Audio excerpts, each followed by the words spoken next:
हिंदू संगठनों ने महापंचायत का किया ऐलान। मथुरा के गोवर्धन में ईद के दिन मिले विवादित अवशेषों की फॉरेंसिक लैब रिपोर्ट को लेकर विवाद गहराता जा रहा है। पुलिस ने इस मामले में 12 लोगों को गौवध अधिनियम के तहत जेल भेज दिया है। साथ ही 24 नामजद और 50 अज्ञात लोगों के खिलाफ रिपोर्ट दर्ज की गई है। पुलिस द्वारा फॉरेंसिक रिपोर्ट को सार्वजनिक न करने से कई सवाल उठ रहे हैं। शिकायतकर्ता को भी जांच से जुड़ी कोई जानकारी नहीं दी जा रही है। स्थानीय लोगों का आरोप है कि पुलिस कुछ महत्वपूर्ण तथ्यों को छिपा रही है। हिंदू संगठनों ने इस मामले को लेकर विशाल महापंचायत बुलाने का निर्णय लिया है। उनकी मांग है कि लैब रिपोर्ट को तुरंत सार्वजनिक किया जाए और दोषियों पर कड़ी कार्रवाई की जाए। वहीं पुलिस प्रशासन महापंचायत को रोकने की कोशिश कर रहा है।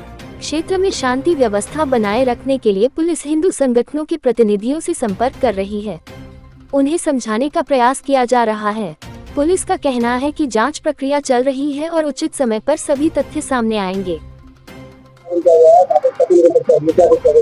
जैसे कि सबको पता है कि 7 तारीख को जो घटना हुई थी निर्जला एकादशी के दिन, और उसी दिन बकरीद थी, और बकरीद से 2 दिन पहले जब प्रशासन यहाँ पर बैठ करके पीस कमेटी की मीटिंग करता है और सीओ साहब उसमें बताते हैं पीस कमेटी की मीटिंग में कि भाई ये प्रतिबंधित क्षेत्र है, गोवर्धन तीर्थ भूमि है, यहाँ किसी भी प्रकार के पशु की यहाँ कुर्बानी नहीं होगी। उसके बावजूद भी ये मुसलमान या गोवर्धन परिक्रमा मार्ग में जो रहते हैं वो हमारी गाय माता को काट करके खाई गई है। हम सब ब्रजवासियों के लिए उन्होंने एक चैलेंज दिया, पुलिस प्रशासन को चैलेंज दिया, योगी सरकार को उन्होंने चैलेंज दिया, और उसके बावजूद भी जब यहाँ सब लोगों को पता चला, वहां लोग इकट्ठे हुए, कार्रवाई हुई, सब लोग जागरूक हुए और लगभग 74 लोगों के खिलाफ उसमें मुकदमा दर्ज हुआ और 25 उसमें लगभग नामजद हैं। उसके बावजूद भी ठीक 2 दिन बाद दूसरी घटना होती है। 3 महिलाएं आकर के पुनः फिर हिंदू परिवार के जो है उसमें जगह पे वो मांस को फेंकती हैं। तो इसके बावजूद भी रिपोर्ट में अब ये स्पष्ट हो गया है कि वो गाय जो अवशेष जो पाए गए थे वो गाय के थे। निश्चित रूप से गाय ही इन्होंने काटी थी। उसके बावजूद भी जो आरोपी हैं, जो बचे हुए, वो खुलेआम घूम रहे हैं और अभी तक पुलिस की कोई ठोस कार्रवाई नहीं देखने को मिली है। और इन लोगों के हौसले आज भी बुलंद हैं। दिन प्रतिदिन नई नई घटनाओं को ये अंजाम दे रहे हैं। पुनः मीट मांस की यहाँ दुकान चालू हो गई है। गोवर्धन तीर्थ स्थल होने के बावजूद भी यहाँ ऐसी घटनाएं घट रही हैं। ये क्यों घट रही हैं, किसके इशारे पर घट रही हैं, यहाँ की जो गतिविधियां हैं वो क्यों समझ में नहीं आ रही है, प्रशासन उस पर क्यों अंकुश नहीं लगा पाया। इसलिए बहुत जरूरी हो गया है ये महापंचायत, और इसी को लेकर के ये महापंचायत रखी गई है। और हम अब ये सब निवेदन करते हैं, सबसे आह्वान करते हैं सभी सनातन धर्म प्रेमियों को, तो 17 तारीख को जो बुधवार को, वो मंगलवार को 17 तारीख को जो महापंचायत होने जा रही है, आप उसमें सभी अधिक से अधिक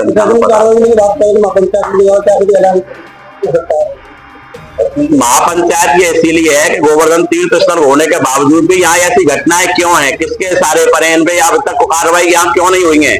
और अगर महापंचायत के बावजूद भी ये कार्रवाई नहीं हुई तो निश्चित रूप से आने वाली जो एकादशी होगी, जो देवशयनी एकादशी जिसको बोलते हैं, पूरे भारतवर्ष का सनातन धर्मी यहाँ गोवर्धन में उस दिन उपस्थित होगा। शंकराचार्य भी होंगे। बहुत बड़ी योजना उसके बाद में बनाई जाएगी। इसी का संकेत के लिए ये सांकेतिक ये महासभा रखी हुई है। रणनीतियां ये हैं, पूरे जो 7 तारीख को हमारे ब्रज क्षेत्र में जो निष्ठा जो इन लोगों ने की है, इन लोगों के खिलाफ हम लोग महाअभियान चलाएंगे और वो सारी विषय हमारे महापंचायत में रखे जाएंगे। इन लोगों का हम किस तरीके से बहिष्कार और तिरस्कार कर सकें, और हम माननीय मुख्यमंत्री जी से भी पत्र लिखेंगे कि ये लोग हमारे ब्रज तीर्थ जो पवित्र एक पौराणिक स्थल है, इसमें रहकर ये यहीं पे गंदगी मचा रहे हैं, तो ऐसे लोगों को यहाँ से पलायन कराया जाए, सरकारी तंत्र के द्वारा ही यहाँ से भगाए जाएं, जिससे यहाँ शांति और स्वच्छता और पवित्रता यहाँ की बनी रहे। ये लोग ना तो पवित्रता जानते हैं, यहाँ की ना गरिमा रखते हैं। इन लोगों को यहाँ से भगाया जाए।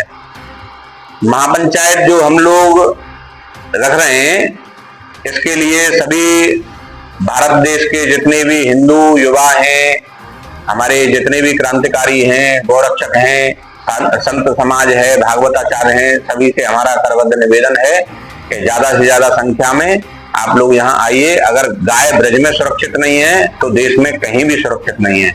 गाय को बचाना है तो ब्रज को बचाना है, और ब्रज जब ही बचेगा जब गाय बचेगी। तो इसलिए आप ज्यादा से ज्यादा संख्या में आए। ये बात करें आज बात की गई है कुछ चर्चा नहीं आ रही है तो महापंचायत होनी है। देखो 7 तारीख को निर्जला एकादशी के दिन गौ माता को मुसलमानों द्वारा काटा गया है। इसमें शासन प्रशासन ने कार्रवाई की है, उससे अभी संतुष्ट हम लोग नहीं है, उसमें पूर्ण अभी कार्रवाई नहीं हो पाई है। इसी वजह से महापंचायत का आयोजन किया जा रहा है। उसमें कुछ सारे साधु संत आएंगे और भी काफी सनातन लोग आ रहे हैं, विचार विमर्श होगा, अपनी मांगे रखेंगे। शासन हमारी मांग मानता तो ठीक है, नहीं तो हम और करणी सेना मिलकर आंदोलन करेंगे, सड़कों पे आएंगे और अपनी मांग पूरी करके रहेंगे।